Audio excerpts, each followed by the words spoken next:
Luc, chapitre 10. Après cela, le Seigneur désigna encore 70 autres disciples et les envoya devant lui deux par deux dans toutes les villes et dans tous les endroits où lui-même devait aller. Il leur dit, La moisson est grande, mais il y a peu d'ouvriers. Priez donc le maître de la moisson d'envoyer des ouvriers dans sa moisson.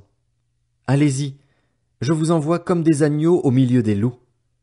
Ne prenez ni bourse, ni sac, ni sandales et ne saluez personne en chemin.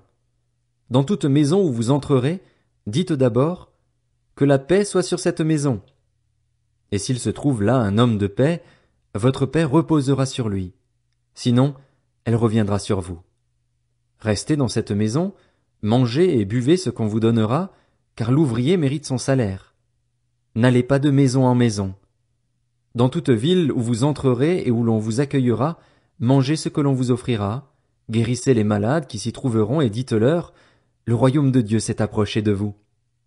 Mais dans toute ville où vous entrerez et où l'on ne vous accueillera pas, allez dans les rues et dites, nous secouons contre vous même la poussière de votre ville qui s'est attachée à nos pieds. Sachez cependant que le royaume de Dieu s'est approché de vous. Je vous dis que, ce jour-là, Sodome sera traitée moins sévèrement que cette ville-là. Malheur à toi, Chorazin, malheur à toi, Bethsaïda, car si les miracles accomplis au milieu de vous l'avaient été dans Tyr et dans Sidon, il y a longtemps que leurs habitants se seraient repentis, habillés d'un sac et assis dans la cendre. C'est pourquoi, lors du jugement, Tyr et Sidon seront traités moins sévèrement que vous. Et toi, Capernaüm, qui a été élevé jusqu'au ciel, tu seras abaissé jusqu'au séjour des morts. Celui qui vous écoute m'écoute, celui qui vous rejette me rejette, et celui qui me rejette rejette celui qui m'a envoyé. Les 70 revinrent tout joyeux et dirent, Seigneur, même les démons nous sont soumis en ton nom. Jésus leur dit, Je regardais Satan tomber du ciel comme un éclair. Voici, je vous ai donné le pouvoir de marcher sur les serpents et les scorpions et sur toute la puissance de l'ennemi, et rien ne pourra vous nuire. Cependant, ne vous réjouissez pas de ce que les esprits vous sont soumis, mais réjouissez-vous de ce que vos noms sont inscrits dans le ciel. À ce moment même, Jésus fut rempli de joie par le Saint-Esprit et il dit, Je te suis reconnaissant, Père, Seigneur du ciel et de la terre, de ce que tu as caché ces choses aux sages et aux intelligents et les as révélées aux enfants. Oui, Père, je te suis reconnaissant car c'est ce que tu as voulu. Mon Père m'a tout donné et personne ne sait qui est le Fils, si ce n'est le Père, ni qui est le Père, si ce n'est le Fils et celui à qui le Fils veut le révéler. Puis il se tourna vers les disciples et leur dit en privé, Heureux les yeux qui voient ce que vous voyez. En effet, je vous le dis, beaucoup de prophètes et de rois ont désiré voir ce que vous voyez et ne l'ont pas vu, entendre ce que vous entendez et ne l'ont pas entendu. Un professeur de la loi se leva et dit à Jésus pour le mettre à l'épreuve, Maître, que dois-je faire pour hériter de la vie éternelle? Jésus lui dit, Qu'est-il écrit dans la loi? Qui lis-tu?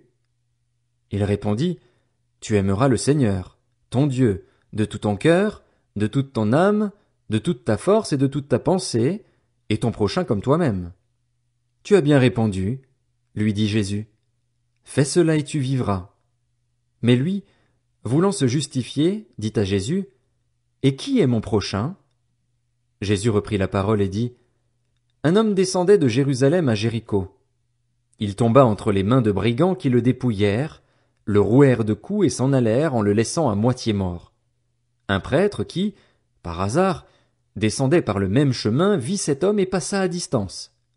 De même aussi un lévite arriva à cet endroit. Il le vit et passa à distance. Mais un samaritain qui voyageait arriva près de lui et fut rempli de compassion lorsqu'il le vit. Il s'approcha et banda ses plaies en y versant de l'huile et du vin. Puis il le mit sur sa propre monture, le conduisit dans une auberge et prit soin de lui. Le lendemain, à son départ, il sortit 2 pièces d'argent, les donna à l'aubergiste et dit, Prends soin de lui, et ce que tu dépenseras en plus, je te le rendrai à mon retour. Lequel de ces 3 te semble avoir été le prochain de celui qui était tombé au milieu des brigands? C'est celui qui a agi avec bonté envers lui, répondit le professeur de la loi. Jésus lui dit donc, Va agir de la même manière, toi aussi. Comme Jésus était en chemin avec ses disciples, il entra dans un village, et une femme du nom de Marthe l'accueillit dans sa maison. Elle avait une sœur appelée Marie, qui s'assit aux pieds de Jésus et écoutait ce qu'il disait. Marthe était affairée aux nombreuses tâches du service. Elle survint et dit, « Seigneur, cela ne te fait-il rien que ma sœur me laisse seule pour servir? Dis-lui donc de venir m'aider. » Jésus lui répondit, « Marthe, Marthe, tu t'inquiètes et tu t'agites pour beaucoup de choses, mais une seule est nécessaire. Marie a choisi la bonne part, elle ne lui sera pas enlevée. »